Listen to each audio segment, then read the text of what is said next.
కాళేశ్వరం ప్రాజెక్టులో అవినీతి జరిగిందన్న కేసు వ్యవహారంలో కీలక పరిణామం జరిగింది.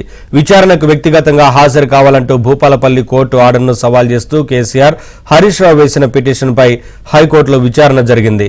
ఫిర్యాదుదారుడు చనిపోయారు కాబట్టి కింది కోర్టు ఇచ్చిన ఆదేశాలను ఎత్తివేయాలని కేసీఆర్ తరపు న్యాయవాది వాదించారు. అయితే ఫిర్యాదుదారుడు చనిపోయినా కేసు కొనసాగించవచ్చని పీపీ వాదనలు వినిపించారు. తదుపరి విచారణ సోమవారానికి వాయిదా పడింది.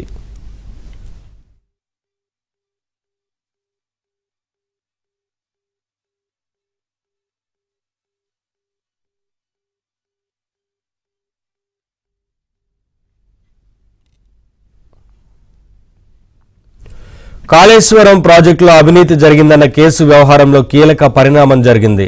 విచారణకు వ్యక్తిగతంగా హాజరు కావాలంటూ భూపాలపల్లి కోర్టు ఆర్డర్ను సవాల్ చేస్తూ కేసీఆర్, హరీష్ రావు వేసిన పిటిషన్పై హైకోర్టులో విచారణ జరిగింది. ఫిర్యాదుదారుడు చనిపోయారు కాబట్టి కింది కోర్టు ఇచ్చిన ఆదేశాలను ఎత్తివేయాలని కేసీఆర్ తరపు న్యాయవాది వాదించారు. అయితే ఫిర్యాదుదారుడు చనిపోయినా కేసు కొనసాగించవచ్చని పీపీ వాదనలు వినిపించారు. తదుపరి విచారణ సోమవారానికి వాయిదా పడింది.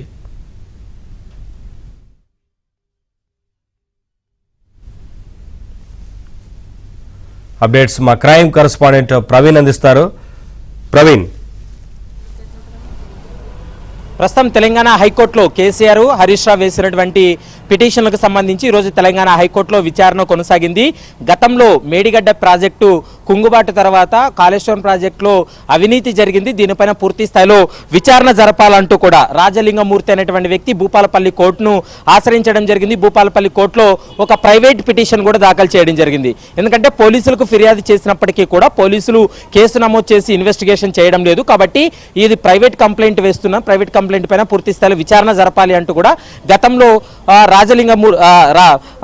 పిటిషనర్ గా రాజలింగమూర్తి కూడా ఒక పిటిషన్ వేయడంతో దానిపైన విచారణ జరిపినటువంటి కోర్టు ఈ పిటిషన్ కు విచారణ అర్హత లేదంటూ కూడా గతంలో లోయర్ కోర్టు కొట్టివేయడం జరిగింది. దాని తర్వాత అప్పటికే డిస్ట్రిక్ట్ కోర్టులో కూడా రివిజన్ పిటిషన్ వేశారు. రివిజన్ పిటిషన్ వేసిన తర్వాత దాని విచారణకు స్వీకరించి కేసీఆర్ కు మరోవైపు హరీష్ రావు కూడా వ్యక్తిగతంగా విచారానికి హాజరు కావాలంటూ కూడా జూలై 10వ తారీఖున 2024లో నోటీసులు కూడా జారీ చేసినటువంటి పరిస్థితి అయితే స్పష్టంగా కనపడింది.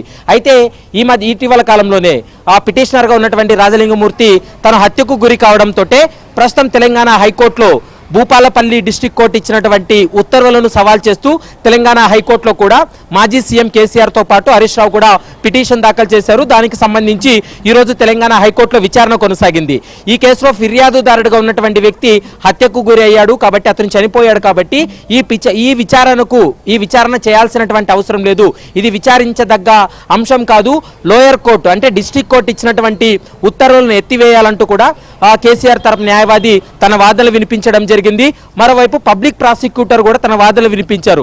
ఒకవేళ ప్రైవేట్ కంప్లైంట్ లో ఫిర్యాదుదారుడు ఒకవేళ మృతి చెందినప్పటికీ కూడా ఆ ప్రైవేట్ కంప్లైంట్ ను విచారణ చేసుకోవచ్చు. ఎందుకంటే గతంలో కర్ణాటక హైకోర్టు కావచ్చు, సుప్రీంకోర్టు తీర్పులు కూడా ఉన్నాయి. కాబట్టి ఆ తీర్పులు ఆధారంగా ఖచ్చితంగా ఈ కేసు విచారణ చేయాలనేటువంటి అంశాన్ని న్యాయస్థానం దృష్టికి తీసుకెళ్లినటువంటి సమయంలో న్యాయస్థానం కూడా ఒక అంశాన్ని చెప్పింది. ఫిర్యాదుదారుడు హత్యకు గురైనట్లు న్యూస్ ఛానల్స్ లో మేము చూసామని.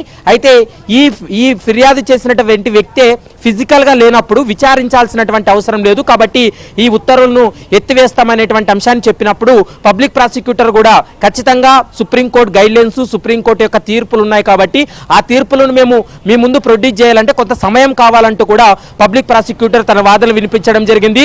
దీంతో సోమవారం వరకు సమయం ఇవ్వడం జరిగింది. సోమవారం రోజు మరోసారి పబ్లిక్ ప్రాసిక్యూటర్ ఒకవేళ ప్రైవేట్ కంప్లైంట్ లో వ్యక్తి చనిపోయినా కూడా ఆ కేసు కొనసాగించవచ్చా లేదనేటువంటి అంశానికి సంబంధించి సోమవారం ఉదయం మరోసారి వాదనలు కొనసాగుతాయి. ఇరు వాదనలు విన్న తర్వాత కేసీఆర్ మరోవైపు హరీష్ రావు వేసినటువంటి ఈ పిటిషన్లకు సంబంధించి న్యాయస్థానం ఎలాంటి నిర్ణయం తీసుకోబోతుంది, భూపాలపల్లి కోర్టు వ్యక్తిగతంగా విచారణకు హాజరు కావాలంటూ కూడా నోటీసులు ఇచ్చింది కాబట్టి ఆ నోటీసులకు సంబంధించి న్యాయస్థానం ఎలాంటి నిర్ణయం తీసుకోబోతుంది అనేది మాత్రం సోమవారం ఒక క్లారిటీ వచ్చేటువంటి అవకాశం అయితే కనపడుతుంది. సోమవారం సుప్రీంకోర్టు ఇచ్చినటువంటి ఆదేశాలు, తీర్పు కాపీలను ఖచ్చితంగా న్యాయస్థానం ముందు పెట్టేటువంటి అవకాశాలు అయితే కనపడుతున్నాయి.